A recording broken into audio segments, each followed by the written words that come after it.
વિજ્ઞાન, ગણિત અને પર્યાવરણ પ્રદર્શન 2025-26 માં આપનું હાર્દિક સ્વાગત છે. મારું નામ છે સીમાબાનુ જુનેદભાઈ શેખ. હું ધોરણ 10 માં અભ્યાસ કરું છું. અને મારું નામ છે આલિયા જાવેદ શેખ. હું ધોરણ 10 માં અભ્યાસ કરું છું. અમારો મુખ્ય હેતુ છે વિકસિત અને આત્મનિર્ભર ભારત માટે સ્ટેમ. કૃતિનો વિભાગ નંબર છે 3. વિભાગનું નામ છે હરિત ઉર્જા એટલે કે ગ્રીન એનર્જી. અમારી કૃતિનું નામ છે સ્માર્ટ સિટી. કૃતિનો હેતુ છે ગ્રીન એનર્જીનો ઉપયોગ કરી વિદ્યુત બચાવી શકાય છે અને પ્રદૂષણને ઘટાડી શકાય છે. અમારી કૃતિનો સિદ્ધાંત છે યાંત્રિક ઉર્જાનું વિદ્યુત ઉર્જામાં રૂપાંતર અને પ્રકાશ ઉર્જાનું વિદ્યુત ઉર્જામાં રૂપાંતર. આ અમારો પ્રોજેક્ટ સ્માર્ટ સિટી છે. સ્માર્ટ સિટી પ્રોજેક્ટ ધીરે ધીરે મેગા સિટીઓમાં લાગુ કરવામાં આવે છે. સ્માર્ટ સિટી એટલે કે એવું શહેર જ્યાં નાગરિકોને સ્વચ્છ, સુરક્ષિત, આધુનિક ટેકનોલોજી અને આરામદાયક જીવન મળે. સ્માર્ટ સિટી ઘણા બધા કોન્સેપ્ટો દ્વારા બનાવવામાં આવે છે, જેમાં સ્વચ્છતા, ગ્રીન એનર્જીનો ઉપયોગ વગેરે જેવા કોન્સેપ્ટથી સ્માર્ટ સિટી બને છે. તેમાંથી અમે અમારા પ્રોજેક્ટમાં કુલ 5 કોન્સેપ્ટ બનાવ્યા છે. તેની સમજ તમને અન્યાબેન આપશે. Number 1 smart dustbin. Smart dustbin એવી એક આધુનિક કચરાપેટી છે જેમાં અલ્ટ્રાસોનિક સેન્સર અને ટેકનોલોજીનો ઉપયોગ કરી બનાવવામાં આવે છે. અહીં લેવલ સેન્સિંગનો ઉપયોગ કરી આ કચરાપેટીને અમે તૈયાર કરી છે, કારણ કે કચરાપેટી કચરાનું યોગ્ય રીતે સંચાલન કરે અને કચરાપેટી ભરાઈ જતા આપણને જાણ કરે. હવે આપણે કચરાપેટીને જોઈશું. જ્યારે કચરો ભરાઈ જાય છે એટલે સાયરન વાગે છે, એટલે કે આપણને ખબર પડે છે કે હવે કચરો ભરાઈ ગયો છે, કે કચરાનો હવે આપણે નિકાલ કરીશું. Number 2 solar decker.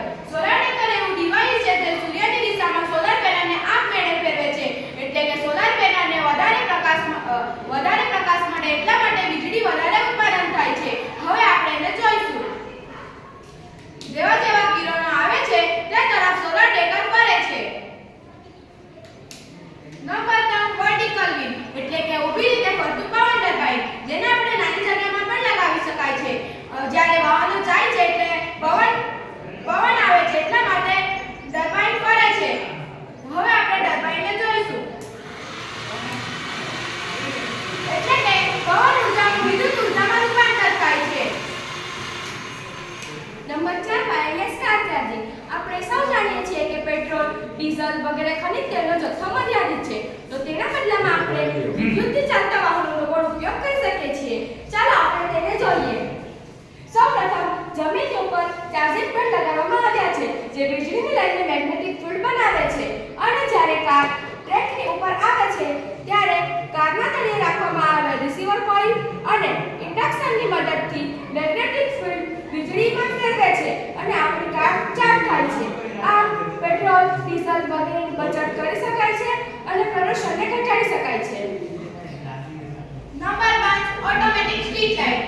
એવી સ્ટ્રીટ લાઇટ જે અંદર ઉપર ટચ આપમેળે ચાલુ થઈ જાય છે અને સવારે પ્રકાશના કિરણો આવે છે તેથી લાઇટ બંધ થઈ જાય છે, એટલે કે દિવસે પ્રકાશ આવે છે અને LDR નો અવરોધ ઓછો હોય છે એટલા માટે લાઇટ ચાલુ થઈ જાય બંધ થઈ જાય છે, અને રાતે અંધકારમાં LDR વધુ હોય છે એટલા માટે લાઇટ ચાલુ થઈ જાય છે.